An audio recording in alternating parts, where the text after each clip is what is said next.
हाय दोस्तों, मैं आशा करता हूँ आप सभी लोग अच्छे होंगे और आपका सी टेट का एग्ज़ाम जो है वो तैयारी बहुत अच्छी तरह से चल रही है, क्योंकि जो अब एग्ज़ाम्स में मात्र 1 महीना बचा हुआ है जो जुलाई में कंडक्ट करा लिया जाएगा। ठीक है, तो इसीलिए मैं आप लोग की तैयारी में जो है मैं अभी आपका सहयोग दे रहा हूँ। इसीलिए लगातार जो है सभी सब्जेक्ट का जो वीडियो है वो अपलोड कर लगातार करता जा रहा हूँ। ये आज का जो पॉलिटी क्लास है ये लगातार जो है सभी का प्लेलिस्ट बना दिया गया है, हिस्ट्री, ज्योग्राफी और पॉलिटी का सभी का वीडियो जाकर के आप लोग वॉच कर लीजिए, क्योंकि यही सब क्वेश्चन आपको डायरेक्ट एग्जाम्स में देखने को मिलने वाली है। ठीक है दोस्तों, तो चलिए आज का क्लास शुरू करते हैं टाइम वेस्ट ना करते हुए। तो आज का पहला क्वेश्चन आप यहाँ देख पा रहे होंगे कि सफरेज मूवमेंट क्या था। तो देखिए, सफरेज मूवमेंट जो है वो जब प्रथम विश्व युद्ध हुआ था उसी समय जो है प्रथम विश्व युद्ध के दौरान वहाँ महिलाओं ने क्या किया था, एक आंदोलन किया था। महिलाओं ने जो है आंदोलन किया था, किस लिए कि उनको भी जो है वोट देने का अधिकार दिया जाए, क्योंकि महिलाओं को जो है वोट देने का अधिकार नहीं था। इसीलिए जो है प्रथम विश्व युद्ध के दौरान महिलाओं द्वारा एक आंदोलन किया गया जिसका नाम था सफरेज मूवमेंट। ये किससे रिलेटेड है? तो महिलाओं को वोट देने का अधिकार से। ठीक है, आपसे क्वेश्चन पूछा जाएगा कि सफरेज मूवमेंट किससे रिलेटेड था, तो महिलाओं का वोट देने के अधिकार से। कब हुआ था? तो प्रथम विश्व युद्ध के दौरान। ठीक है, चलिए अगला क्वेश्चन देख पा रहे होंगे यहाँ कि लोकतांत्रिक देश किसे कहते हैं। ठीक है, तो देखिए लोकतांत्रिक जो है, सॉरी यहाँ पर माफ़ कीजिएगा, चलिए इसका भी अर्थ बता दे रहे हैं। तो लोकतांत्रिक देश का मतलब वहाँ होता है जहाँ पर जनता का जो है, वहाँ पर जनता द्वारा चुना हुआ जो वहाँ पर सरकार होती है उसी को बोला जाता है लोकतांत्रिक देश। एक होता है लोकतांत्रिक, एक होता है राजतांत्रिक। ठीक है, तो राजतांत्रिक मतलब जो जहाँ पर राजा के द्वारा पीढ़ी दर पीढ़ी जो है वहाँ पर राज्य होते चलाया है, राज होते आया है, उसी को बोलते हैं राजतांत्रिक। लेकिन लोकतांत्रिक क्या होता है कि पूरे देश में जो है वहाँ की जनता एक व्यक्ति को चुनता है अपने द्वारा और उसी के द्वारा शासित किया जाता है, मतलब जनता के बीच से ही एक शासक निकलता है, उसको बोलते हैं लोकतांत्रिक। लेकिन हमारा क्वेश्चन आज का यहाँ पर था कि लोकतांत्रिक सरकार किसे कहते हैं। ठीक है, लोकतांत्रिक सरकार किसे कहते हैं। ठीक है, तो लोकतांत्रिक सरकार जो है वो प्रतिनिधि लोकतंत्र को कहते हैं। किसको कहते हैं? प्रतिनिधि लोकतंत्र को ही क्या कहते हैं? लोकतांत्रिक सरकार कहते हैं। क्यों? क्योंकि इसमें प्रतिनिधि के द्वारा चुना जाता है, जनता के द्वारा कोई प्रतिनिधि चुना जाता है, उसी को बोला जाता है लोकतांत्रिक सरकार। ठीक है, मतलब जनता जो है अपना एक प्रतिनिधि चुनता है और वही प्रतिनिधि जाकर के वहाँ पर जनताओं की जो भी समस्या होता है उसको सॉल्व करता है, इसीलिए उसको बोला जाता है लोकतांत्रिक सरकार। ठीक है, लोकतांत्रिक देश किसे कहते हैं वो भी बता दिया, लोकतांत्रिक सरकार किसे कहते हैं उसे भी बता दिया। ठीक है, चलिए आप लोग सभी क्वेश्चन को अच्छी तरह से नोट करते चलिएगा, क्योंकि आपको एग्जाम्स के समय टाइम नहीं मिलता है, इसलिए आप लोग नोट जरूर कीजिएगा रिवीजन के तौर पर। ठीक है, तो दोस्तों अगर आपको वीडियो अच्छा लगता है तो कृपया लाइक और सब्सक्राइब जरूर कीजिएगा। दोस्तों ये आप ही का जो है चैनल है, जल्द से जल्द इसको ग्रो कीजिए और अपने दोस्तों के बीच इसको शेयर जरूर कीजिएगा। देखिए अगला क्वेश्चन है क्वेश्चन नंबर 3 कि ग्राम सभा किसे कहते हैं। ग्राम सभा किसे कहते हैं? तो देखिए ग्राम सभा जो है गाँव में, गाँव के जितने भी मेंबर हैं, जितने भी लोग हैं, जितने भी मेंबर हैं वो सभी जो है वो क्या है, उस गांव का क्या है, ग्राम सभा उसको कहा जाता है। ग्राम सभा है मतलब गांव में जितने भी लोग हैं वो उन्हीं को बोला जाता है ग्राम सभा। मान लीजिए कि एक गांव में कितने हैं, 800 लोग हैं, तो यही जो 800 लोग को क्या कहा जाएगा, ग्राम सभा कहा जाता है। ठीक है, तो ग्राम सभा मिलके ही क्या चुनते हैं, अपना एक प्रतिनिधि चुनते हैं अपना, मिल करके 800 मान लीजिए किसी गांव में लोग हैं तो यही 800 लोग मिल करके अपने गांव में क्या है एक प्रतिनिधि चुनेंगे। उसी प्रतिनिधि को क्या कहा जाता है, पंच कहा जाता है। क्या कहा जाता है, पंच।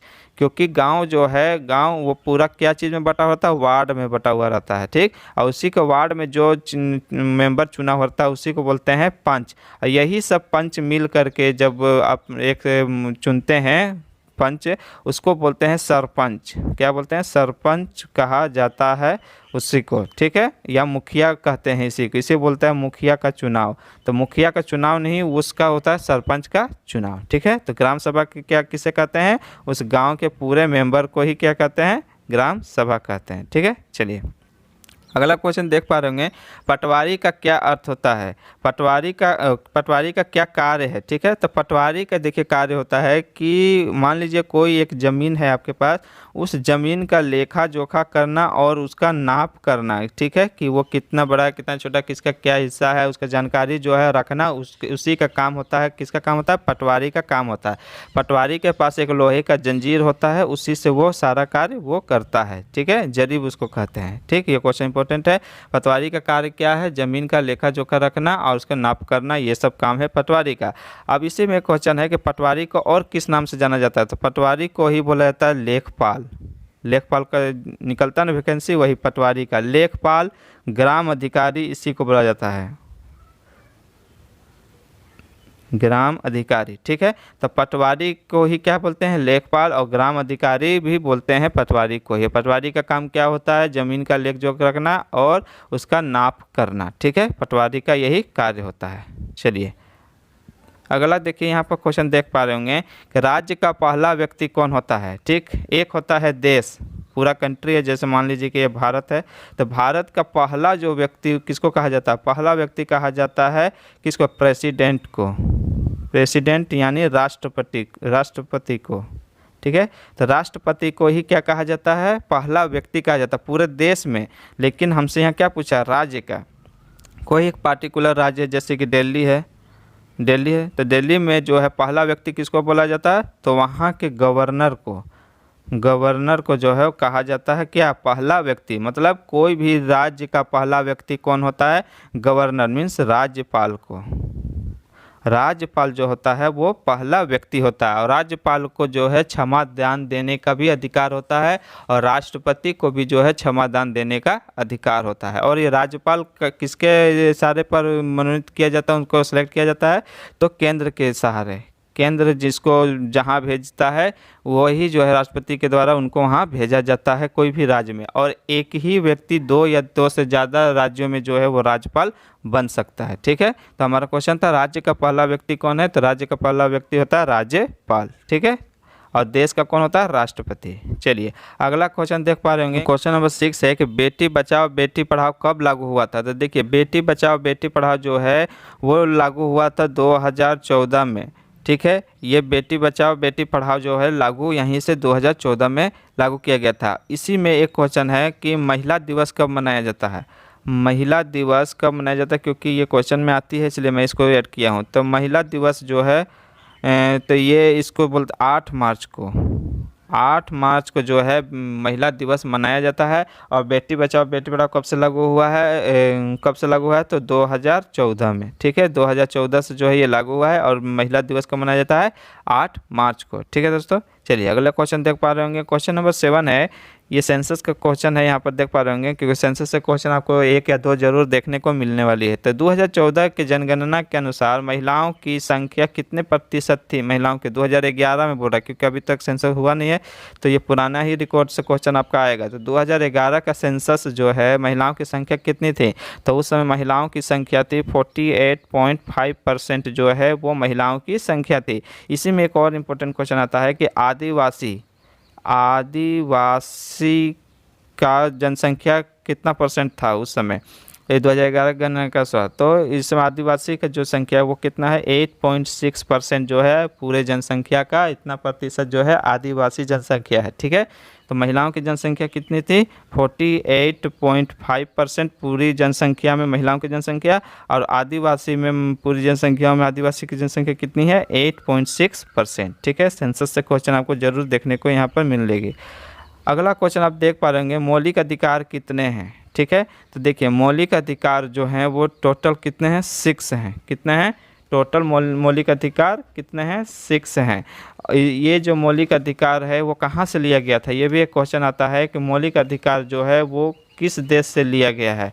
तो देखिए मौलिक अधिकार जो है वो लिया गया था अमेरिका से। कहाँ से, अमेरिका से लिया गया था मौलिक अधिकार। टोटल मौलिक अधिकार कितने थे, 6, और कहाँ से लिया गया है, अमेरिका से। एक और क्वेश्चन इसमें आता है कि संपत्ति का अधिकार किस में आता है, संपत्ति का अधिकार किस अधिकार में आता है? तो देखिए पहले ये मौलिक अधिकार में ही था, लेकिन इसको फिर क्या किया, इसको मौलिक अधिकार से निकाल करके वित्तीय अधिकार में डाल दिया गया। ठीक है, तब पूछा जाता संपत्ति का अधिकार कौन है, मौलिक अधिकार है? तो नहीं, संपत्ति का अधिकार जो है वो मौलिक अधिकार नहीं है। तो हमसे क्वेश्चन क्या पूछा था कि मौलिक अधिकार कितने हैं? तो मौलिक अधिकार टोटल कितने होते हैं? 6 होते हैं। ठीक है, चलिए अगला क्वेश्चन देख लेते हैं। अगला क्वेश्चन है संघवाद का क्या अर्थ होता है? संघवाद का क्या अर्थ, और एक सवाल उसमें और था सर, बताना मुझे चाहिए था। देखिए मौलिक अधिकार जो है उसको क्या कहा भी जाता है? देखिए मौलिक अधिकार को ही संविधान का आत्मा भी कहा जाता है। क्या कहा जाता है? संविधान का आत्मा कहा जाता है। ठीक, ये 2 क्वेश्चन बनता है आत्मा वाला। संविधान का आत्मा मौलिक अधिकार को भी कहते हैं और प्रस्तावना को भी कहते हैं, प्रस्तावना को भी। तो इसमें कंफ्यूज ना होइएगा, ठीक ना। प्रस्तावना किस में है? अनुच्छेद 32 में। ठीक, तो इसको प्रस्तावना को कहा था BR अम्बेडकर ने। ठीक है, और बाकी जो कहते हैं वो संविधान का आत्मा मौलिक अधिकार को कहा जाता है। ये दोनों क्वेश्चन याद रखिएगा। ठीक है, आप क्वेश्चन देखिएगा किनके रिगार्डिंग पूछा गया है। ठीक, तो मौलिक अधिकार टोटल 6 हैं। कहाँ से लिया गया? अमेरिका से, और इसको संविधान का आत्मा भी कहा जाता है। चलिए अगला क्वेश्चन देख लेते हैं। संघवाद का क्या अर्थ है? तो संघवाद का जो है यहाँ पर देखिए कहा जाता है कि एक से ज़्यादा, मोर देन वन से ज़्यादा, जैसे 2, 3 या जो भी हो, इससे स्तर का जो सरकार होती है उसी को बोला जाता है संघवाद। ठीक है, मतलब कि जैसे मान लीजिए इंडिया में जो है वो कितने स्तर का एग्जाम इलेक्शन होते हैं, मतलब राज्य सरकार होते हैं, तो 3 स्तर का। ठीक है, कौन कौन? पहले ग्राम स्तर का, जैसे मुखिया का चुनाव होता है ग्राम स्तर, फिर राज्य स्तर, राज्य सरकार में तो राज्य सरकार कौन होती है? जैसे का CM होता है। फिर इसके बाद आता है राष्ट्र, जिसको केंद्र बोलते हैं, राष्ट्र, जिसमें PM होता है। ठीक है, PM का इलेक्शन होता है।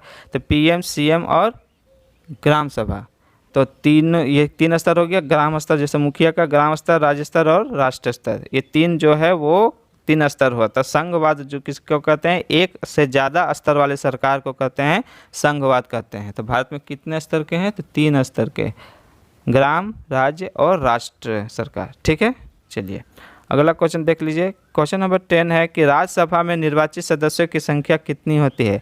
राज्यसभा का पूछ रहा है। ठीक है, तो राज्यसभा में देखिए यहाँ पर कितने होती हैं टोटल? अभी जो है वो 233 होती है, निर्वाचित किए जाते हैं। ठीक है, MLA के द्वारा जो है यहाँ पर चुने जाते हैं। और इसमें राष्ट्रपति जो है, राष्ट्रपति जो है वो यहाँ पर 12 जो है मनोनीत किए जाते हैं। तो किए जाते हैं राज्यसभा द्वारा जो है निर्वाचित किए जाते हैं 233, और राष्ट्रपति द्वारा कितने मनोनीत किए जाते हैं? तो राष्ट्रपति द्वारा जो है वो 12 मनोनीत किए जाते हैं। ठीक है, तो हमसे क्वेश्चन पूछा था कि राज्यसभा में निर्वाचित सदस्यों की संख्या कितनी है? तो 233 जो है वो राष्ट्रपति द्वारा निर्वाचित सदस्यों की संख्या है। ठीक है दोस्तों, आज का ये आखिरी क्वेश्चन था। चलिए देखते हैं आज के आपके लिए जो सवाल है, आपको इसका आंसर जो है वो कमेंट बॉक्स में देना है कि संविधान कब लागू हुआ था।